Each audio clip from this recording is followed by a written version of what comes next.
Savol. Assalomu alaykum ustoz. Yaqinda buyon Yevropaga bir odamga muncha pul deb deyishib, qochoq yo'ldan odam akiladigan ish avib qoldi.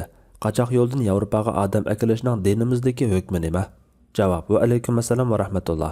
Yevropaga va g'arb davlatlariga hijrat qilishning hukmi hijrat qilguvchining niyatiga va sharoitiga qarab farqli bo'ladi.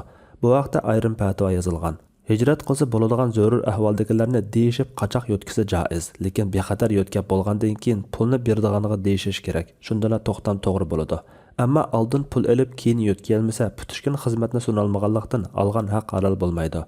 Hamda yo'tkash xizmatini sunalishi aniq emas bo'lg'achqa, bu mavhumliq to'xtamning sog'lomligiga ta'sir yetkazadi. Hijrat qilishi durust bo'lmaydiganlarni yo'tkash noto'g'ri ishga yordam qilganlik bo'ladi.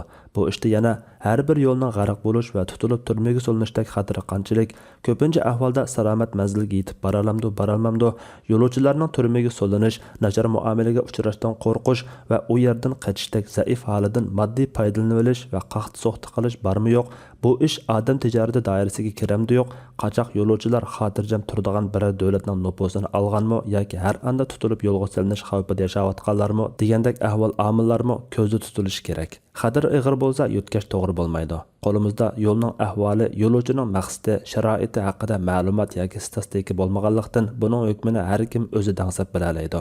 Odatda fatvo har bir ahvolga qarab bo'ladi.